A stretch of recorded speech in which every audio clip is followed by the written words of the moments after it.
Welcome to Upleveling, the podcast dedicated to building better leaders, smarter systems, and bigger results. If you've ever said, I just can't find good people, this episode is for you. Because the reality is, great people exist, they're just not looking for you yet. This episode is going to kick off a 4-part series on building a team the right way. We're going to talk about attracting, hiring, training, and retaining. If you only hire when you're desperate, you'll always hire the wrong person.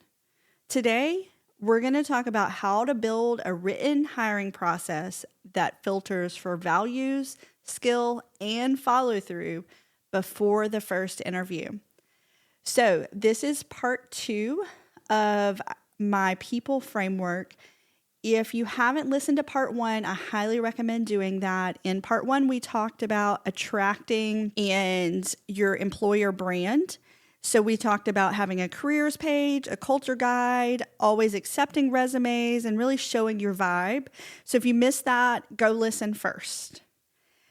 Hiring is the single biggest leverage point in your business. One great hire can change your capacity, your culture, your growth trajectory, and it can do it fast. If hiring's been a recurring headache for you, this is the moment to fix it, and we're going to make it better. This episode runs a little bit longer because it's packed with a lot of value-dense, step-by-step content that can reshape how you're hiring and how your business performs. Because we are only as good as the people on our team. So before we're posting any job ad, I want you to build out a written hiring plan, and I'm going to show you ours step by step. So what is a written hiring plan? It's one document, and it's a template that we can reuse every time we're hiring. We want to do this to make sure that we're consistent and we're efficient in this process, because if you have hired before, you know what a time suck it can be just weeding through resumes and then having interviews and then more interviews and then offers. And it's just such a long process that the more efficient we can make it, it's going to save you time. It's going to save you money. And this written document is going to have all of the information we need in one place. It's easy to find and it's easy to come back to. So let's talk about what is inside this plan. Okay, so this is an actual document. We're a Google firm here, so this is a Google Doc inside of my HR and employee folder that my management team can see. So inside of this document, we're going to have different sections. And the first one is the role we're hiring for. We want to list out what is the target start date we want. We want to link to the actual job ad we're using. And we want this as a link in there because we want to be able to reference back to it when we're starting to interview, making sure we're asking the right questions. We're asking questions to make sure this person is going to be a good fit for that particular role. We want to know what do we say in the job ad? If you get good candidates, they're going to ask you questions about the role. So you want to have that really handy. And we want to make sure that we've written this job ad to our core values and the role outcomes and speaking to the person that we want. So next, we want to have a distribution plan. This is the who and the where. Who is going to post this across what platforms? So that's things like Indeed, LinkedIn, Facebook, Instagram, all of the different platforms. Are we going to send it to our client list? Are we going to post it in local groups? Are we sending it to like the movers and shakers in the community? Are we hiring a recruiter? Like we want that whole plan detailed out and who is doing it so we know who's responsible. Our next section, we want to have a link to canned responses. So those are things like the response, the email or the message you would send if you want to move forward, if you don't want to move forward, if you want to schedule another interview. We want to have all of this in templates so that we're not rewriting these emails every single time. There's no reason we need to be recreating the wheel. It's going to be much easier if you already have a canned template written when someone applies and they're not qualified. Like copy and paste. That's what we're trying to do here. We're saving time. Our next section is we want to have instructions on how we are reviewing candidates. And this is especially helpful if different people are doing different parts of the interview process. For example, if someone is screening resumes for you, what are they even looking for in the ideal candidate? How do they know who to move forward and who not to move forward? Think of this as like your gatekeeper. This is where we're getting into saving time. You're a busy CEO. You don't need to be looking at every single resume that comes across your desk. Have someone else that does that, but you need these really clear instructions on what they're reviewing and looking for. So let me just give you an example here. If I'm hiring for a client manager, I'm going to want that person to have 5+ years of experience. They're going to need prior tax and prior accounting experience. And my screener needs to know this so that it's not wasting my time or theirs.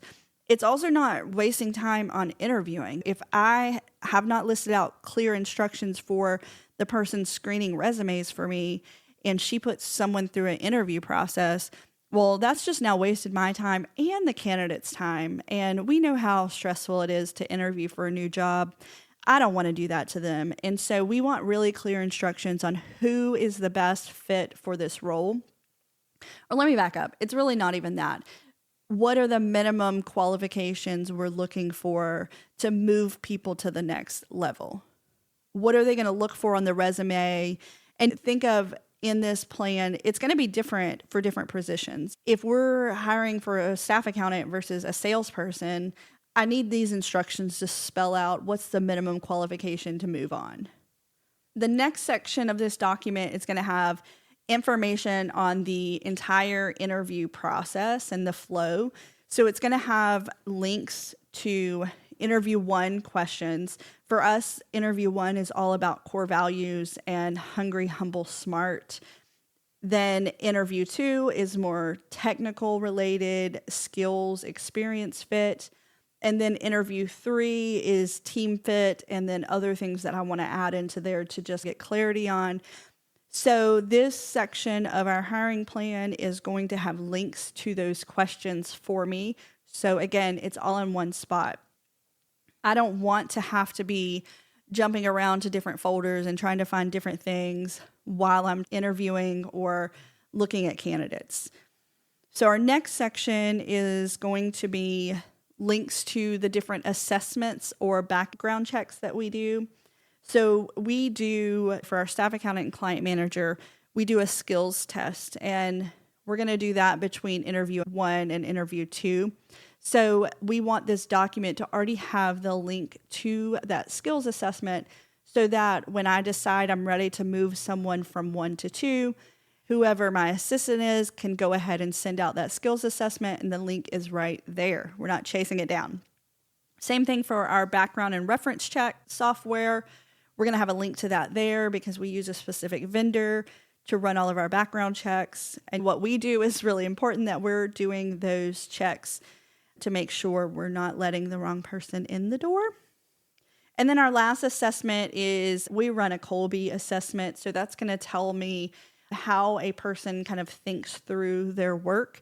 And we've determined specific Kolbe ranges that are really good for positions in our firm. The link to that Kolbe assessment is also in this document, so easy to find.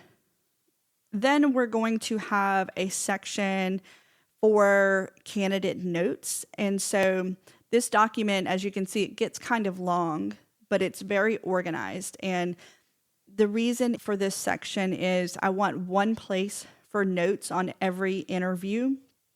This becomes really important if you have more than one person involved in the interviewing. Sometimes I'll have someone else do the screening interview. And so I want to be able to see their notes, and this is where they're going to put them.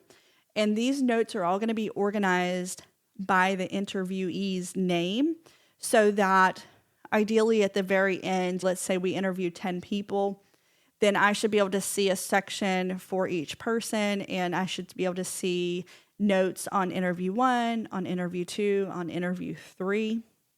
And recently, within the past year, we've really been using AI to record these interviews and these meetings. And so I want to have a link to the transcript also in these notes. And this has become like a really great efficiency tool for me. We did have a prior podcast episode on AI, and I talked about it a little bit there, but I do have a custom GPT that I built that's called the Aligned Hiring Partner. And it works fantastic for me because it's allowing me to take some of the emotion out of hiring. And there's certain things that I might get hung up on and I might not catch in the interview. And so having this custom GPT to review the transcripts is really important to me. I can also ask it questions. So what I'm doing with this is this custom GPT already knows Aligned CPA and our mission and our vision. I've already fed it our core values and a lot of information about our team and how we work and what we do. So when I'm hiring for a new position, I can put in the job ad and the job description. I'll also put in the roles, KPIs, and KRAs. And then during this interview process, I can upload the resume and I can input the transcript as well. And so AI is helping me figure out if this is going to be a good cultural fit, if they're going to fit with our core values, if they have the skills and the experience that we're looking for. It can point out some red flags that, again, I might not have picked up on in the interview process. And so using AI as a tool is very helpful for me. And those notes and transcripts are going to be linked into this hiring document. So last thing in this document is a final decision worksheet. So this is going to link to our final hiring checklist, which we're going to talk about in just a minute. But I really want to just tell you why this works. And the reason is everything is visible, it's documented, and it's repeatable. So I can use this document no matter what position I'm hiring for, no matter how many times I'm hiring. And it's helping me remove emotion and it's speeding up the process. So now that we have worked through our hiring plan, our written hiring plan, I think that's what's key here. Like, let me just point that out is, you may have we all have processes in our business, but if it's not written, it's not repeatable. And the process is going to change because we're humans and we may be having a good day versus a bad day. And that means the process would change. Whereas if it's written and it's documented, we can go back to it. And quite honestly, that's going to help save our energy. Like, we're not having to rethink all of these things every time we want to hire a new person. We're just going back to our document that we've already thought out and planned. So we want to make sure that we are a values-first company. We're hiring for culture and character, and then we're hiring for skill. So what I want you to realize is people don't leave jobs, they're leaving cultures. Your culture is your core values in action.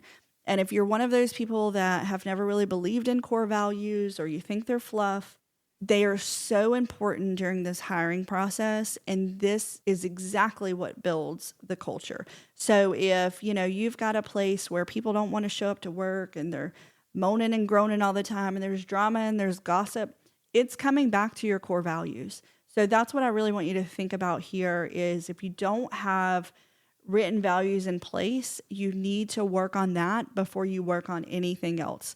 It is going to make your life easier, your business more enjoyable, and probably more profitable, which is what we're after altogether. You need to be bringing your values into every stage of hiring. And that's going to start with your job ad. You don't want to necessarily list your values out, but you want to talk about them throughout this job ad. So let me give you an example.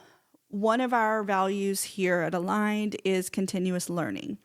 So I may say in that ad, you're the person who inhales business books, experiments with new tech, and likes to make processes faster.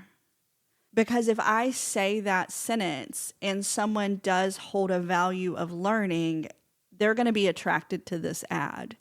Whereas if they don't like learning new things, they're not going to be attracted to the ad. They're going to read that sentence and opt out, which we want. Our values are also going to come into our first interview. And we want to screen for these core values before we're even getting into technical skills. So let's actually dive into that interview. And I'm going to give you some examples of what screening for core values looks like. This is exactly what I do here at Align CPA. So I mentioned continuous learning as a core value. So one of my interview questions may be, what's one thing you're learning or improving right now? That's pretty solid, pretty simple answer. Because even if people don't have a lot of free time, if they truly love learning new things, they're constantly learning something. So, and I'll tell them in the interview, like, it doesn't have to be accounting related. Do you have a hobby and you're learning about that? Or are you, starting a new hobby? It's kind of across the board. I mean, I've had people talk about things that they're collecting and learning about versus a new craft that they've picked up. And I think that's really cool. Our next value is do the right thing. And so I may ask, tell me about a time you made a mistake and what happened next. Because I'm asking this because I need to make sure that they can bring mistakes to their leader. Now, this gets a little tricky because they may have been in a position where they didn't feel like they were in the right culture and they could actually bring mistakes to the leader. But I can pull that out of a interviewee. And so I just want them to tell me, are they humble enough to tell me that they've screwed up before? Because we all screw up. We've all made mistakes. But I'm interested in how do you handle it after the fact? So our next value is do what we say. And this is really showing me clarity and follow through. So I may ask, how do you respond to vague instructions? Give me a recent example. Or I may say something about, tell me about a time that you made a promise to a client and had to go above and beyond to deliver that promise. Because I want to make sure I'm bringing on team members that are really going to follow through and do what they say. And then our last one I'll give you an example of is our value is your success is our success. And I may ask them to describe a time that you put the team or client outcome above your preference. Because I need them to show me that they can be invested in the team or invested in the client, and to recognize that when we go above and beyond, or maybe when we put ourselves second and we put the client first, we are invested in their success. I tell the team all the time here that I can't be successful, or our firm can't be successful without successful clients, because broke clients can't pay me, and I can't pay them if I don't have income coming in. And so they have to recognize that it is our job to help our clients be more successful. And the same thing with the team, that we have a team atmosphere here. We don't work alone behind a desk. It takes each of us together for the entire team to win. And so I need someone coming on the team that is very collaborative and has that same mentality. So I'm going to ask questions around these values that are going to get me to the right person. Then after we've done all of that, we're going to start interviewing for skills and experience. I'm not going to dive too much into that because I'm assuming that you do a pretty good job at asking questions to determine if the person has the right skills or experience that you need. But one thing I will point out is it's important for you to use behavioral prompts. Those are things like tell me about a time, and just keep drilling down into specifics. The reason is that repeated probing makes it really hard to fabricate stories, and you're going to get to the truth. You can start to pick out when people are telling you fibs or lies if you keep drilling down and you keep using tell me about a time. And that is actually science-backed because they've proven that people can't continuously lie about details the more and more you ask. So the very first time they can, but if you're drilling down into those things, it's hard to continue on that path. So I think that's pretty interesting. Okay, so we've moved through our job description, our hiring plan, our interviewing, and now let's get to our final checklist. This is a decision tool that is going to help you tremendously. This tool is going to ensure that you're hiring a great person who can do a great job. I developed this so I'd have one document, everything laid out with very clear criteria in one place, and make it easier for making a decision. Again, for me, I'm trying to take so much of the emotion out of it that if you lay facts out on a piece of paper, it's much easier to look at than it is having all of this in your head. So let's talk through what's on this document. The first thing is going to be core values alignment. And what we're going to do here is we're going to list out each of our core values. So we have 5. And then to the right of the value, I'm going to have a space to where I can write the evidence that I have uncovered in the interviews or the assessment that's going to show alignment with that value or misalignment. I may come across a candidate that's aligned with like 3 out of the 5. And so this is the place I'm going to write it down of why they're going to fit with the value or why they're not. The next section is called GWC. So I'm a big fan of Traction and the EOS, which is the Entrepreneur Operating System. It is how we run Aligned. If you're unfamiliar with that, I highly recommend looking at the book Traction. But GWC does a couple of different things, and it stands for, the G is get it. Do they understand the role and its responsibilities? Want it? Are they genuinely motivated to do this work? And capacity. Do they have the skills, the time, and the resources needed to succeed? And I'll say too, GWC is a really good tool to use when you're thinking about promoting someone internally because, they may get it or they may want it, but they may not have the capacity or vice versa on any of these. And so it's just a little framework to see, do they get it, want it, and have capacity? So next section on the checklist is going to be, this one's super important, top 3 reasons not to hire this person. This is going to force you to think hard. And what we're trying to do here is really prevent any rose-colored glasses and desperation, because this is going to force you to think through reasons why you wouldn't want to hire them. And the reason is sometimes we get so excited about a candidate that we ignore red flags or we ignore our intuition. That is something you should not do. But I understand that sometimes we're desperate to get someone in the position. But this section here is going to help us think about what could go wrong. Why would we not hire this person? Our next section is hungry, humble, smart. And this section comes from the book Ideal Team Player by Patrick Lencioni. So if you're trying to grow a team, I highly recommend this book. It is so good. And it's a really good read. It's a fable story. And we actually give this book to all of our new employees because I want them thinking along these lines. But let's talk through it. So hungry means that they're growth-oriented, they're productive, they want to learn, they want to do more. Humble means that they're coachable, they have a low ego, maybe they're collaborative. And smart, do they have capability and judgment? Can they do this and grow?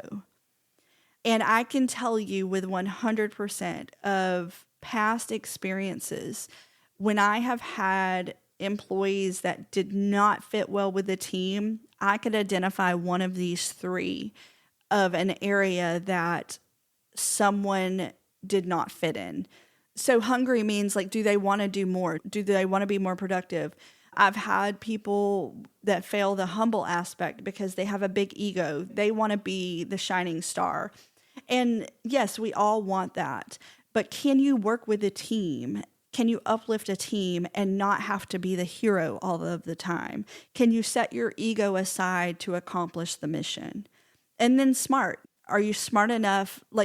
And I come across a lot of really smart people, but does that mean that you are smart enough to have conversations with clients? Are you smart enough to get along with a team? So all of that comes into this hiring thing. I will say that I will make an exception when I'm hiring a salesperson because it may be skewed for humble. Because if I'm being honest, I don't want a humble salesperson. I want someone who just thinks that they are the best and they have that ego and they are going to sell it. So there are a couple exceptions here, but not too many. I will say I've never had a failure in hiring or having people on the team where at least one of these was not missing. So again, I encourage you to pick that book up, The Ideal Team Player. It's really good. Next section on our final hiring checklist is going to be background and reference section. I want to put information there. Have I ran the background check? Some positions will actually run a credit check. And then have I talked to references? Ours also has a section on certifications. Have I verified that? I have been burned there before where someone has told me they've had a specific certification and I learned after the fact that that is not true. So it's on me to make sure we've documented all of those things. And we're going to do that in this one hiring checklist. Next section is skills and experience verification. This is where I'm making sure that we've ran the skills assessment. I mentioned earlier that for our production roles, our staff accountant and our client manager role, we're running a skills assessment test between interview 1 and interview 2 to make sure that they understand foundational accounting and tax topics. So in this final hiring checklist, we're going to have a section that links that assessment so I can look at it to see their score and how they did. And that's going to help me with the technical side. And then a final decision question. I'm going to ask myself 3 questions in this last area. And those questions are, is this candidate better than the last hire in this seat? This is important because this is how I'm going to up-level the team to make sure I'm always hiring better. Next question. Would I be excited to work with this person every day? That's a tough one but it's so important. I've interviewed super smart people before that could probably teach me things on tax strategy. But if I can't stand to be around them every day, I don't want them on my team. I have a mentor that takes everyone out to lunch when he's hiring for their final interview. And he has said, if I don't want to spend an hour with this person, why am I going to make my team spend 40 hours with them? So kind of think about that. And then the last question is, if there was no urgency, would I still hire this person? And that is super important because sometimes we're hiring out of desperation. And this is going to make you pause and answer that question. Would I still hire them? So as you can see, this final hiring checklist has a lot of information on it, a lot of value, and it's something that I make sure I go through in every position. I cannot skip this step because, again, it's taking everything and it's putting it on one sheet of paper for me. Honestly, at the end of the day, I can train people to be a great accountant. I cannot train them to be a great person. This checklist and this interviewing process is going to help me see if they're a great person. And I want you to kind of realize through all of this that hiring is a skill that you develop. And you're going to develop that by documenting, testing, and really evolving the process every time. And each hire is going to teach you something. It's going to help you update the plan. It's going to help your business get sharper. It is going to help you up level. So I hope that you found all of this helpful. Next, we're going to dive into training. We're going to discuss what must happen on day one, how to build a 30, 60, 90-day onboarding plan that's going to create early wins, and how to coach for outcomes that you want, not just tasks. So I hope that you stay tuned for that. And if you have questions about attracting, hiring, training, and retaining, I really want you to send them in. Shoot them to our email at info@AlignCPA. Shoot me a DM. Put a comment if you see this on social media or YouTube or any of the places that we put this podcast, because I want to collect all of these questions for a Q&A bonus episode at the end of this series. So shoot me those things. And then if you want help building or fixing your hiring process, this is what we do with our clients. If you're ready for a CPA firm that supports your growth beyond just numbers, book a discovery call, and you can find that link in our show notes.